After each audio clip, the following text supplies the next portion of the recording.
friends, my name is Anna and welcome to day 4 of our 5 days of Christmas cookies. Today we're making Italian biscotti, however you want to call it.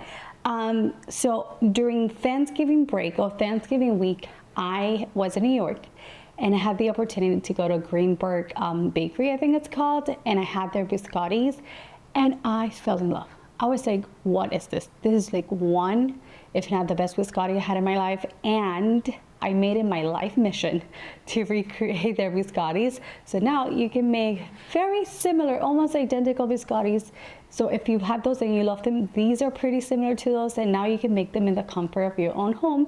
And if you don't live in New York like me, you can have them anytime you want, which can be pretty dangerous because I've had way too many of these already. Let me show you what you're gonna need. You're gonna need some all-purpose flour, you're gonna need salt, baking powder, granulated sugar, butter, egg, the zest of a lemon. Here I have a cutie, you can do a tangerine.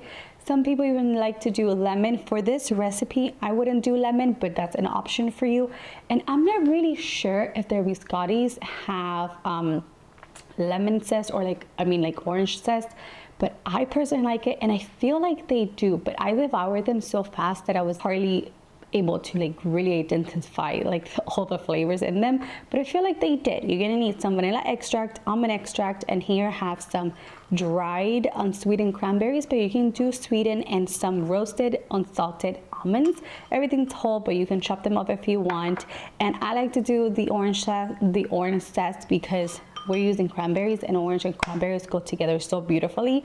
So that's what I like to use. You're gonna need a little more all-purpose flour and a little more of sugar, granulated sugar, because their biscottis have like a signature like sugar crust on them that is divine. So that is what we're trying to achieve today. First thing I'm gonna do is just give my dry ingredients a quick whisk to incorporate them, just like so. Just a quick little whisk. We set that aside. And now in a medium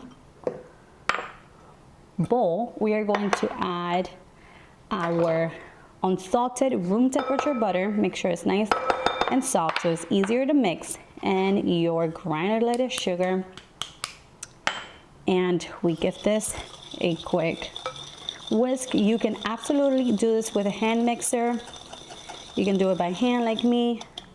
Make sure you don't make as much of a mess as I'm making here, but you want to cream your sugar and butter together until kind of fluffy. It's gonna take about 2 minutes. Now we add the egg. There it goes. And we also add the zest. Make sure you wash your orange or tangerine, whatever you're using, before you zest it, because that's gonna go into your food and you don't want any weird pesticides or anything in there. So I like to do just about a 1/4 teaspoon, but if you like the flavor and you wanna add more, you can absolutely add more. And I'm also going to add my almond extract. I go a little heavy on the almond because I really like it, but you can add a little less if it's too like strong for you. And the vanilla, and this one I just measure with my heart because there's no need to measure vanilla extract. There could never be too much.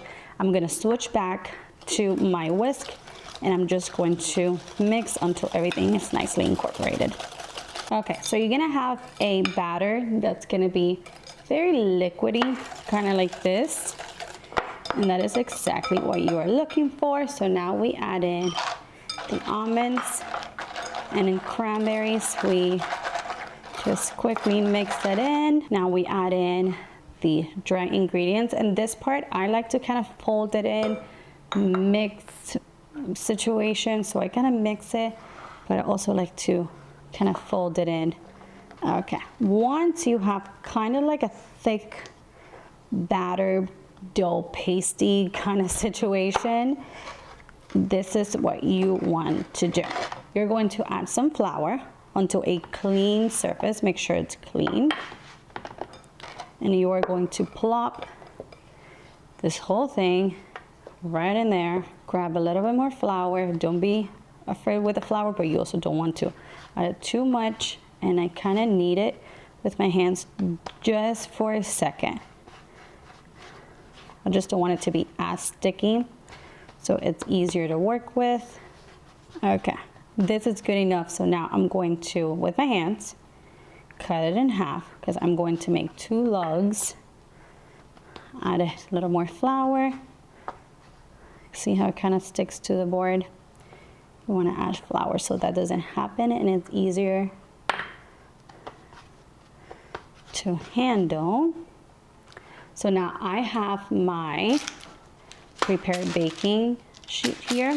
I'm just going to plop it right on top and work it with my hands to make a log kind of situation. You want to make it thinner than you would think because it's going to expand in the oven, so you don't want to make it too thick. And it's going to be about this much. I also want to mention that this is just half the recipe. So if you are making, so for the full recipe, you're going to need a bigger baking sheet. Because obviously your logs are going to be much bigger, but the process is going to be pretty much the same. Okay, you want something that looks like this. You can see now we are going to grab a generous amount of the granulated sugar and just sprinkle it right on top. Don't be afraid. We're not adding too much sugar into the actual mix, into the actual dough, you could say. So a little bit of sugar on top really just creates a beautiful crust and it makes them even irresistible. So now this is going to go into my preheated oven for 20 minutes. After the 20 minutes, you're going to remove it from the oven. You're going to let it cool completely. It's gonna take about 15 to 20 minutes. We're gonna cut it, we're gonna pop it back in, and it's gonna finish baking. So these have to bake twice. That is why they're called biscotti, apparently, biscotti, however you wanna pronounce it. So once this is done, I'll be right back. It's been 20 minutes. These are cooled completely, so they baked in the oven for 20 minutes.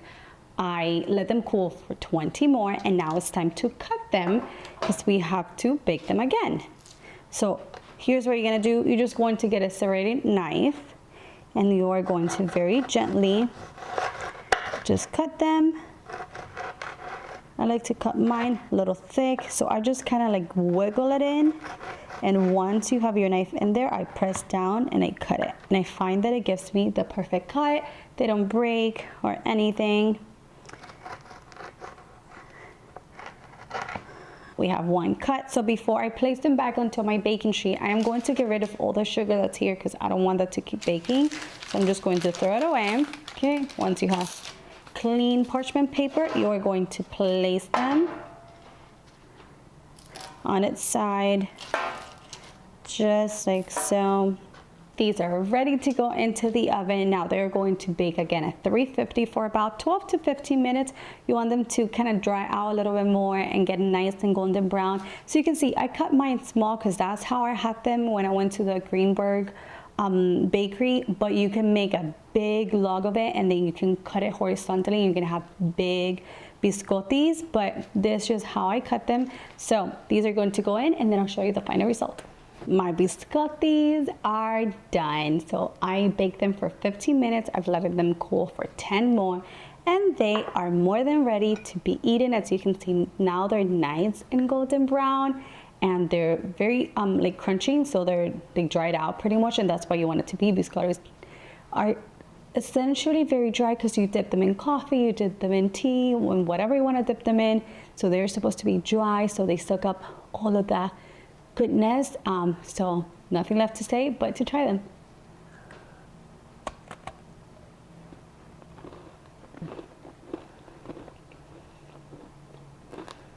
These are so incredible. They're not too overly sweet. You have the perfect almond taste. It's not too overpowering, at least not to me.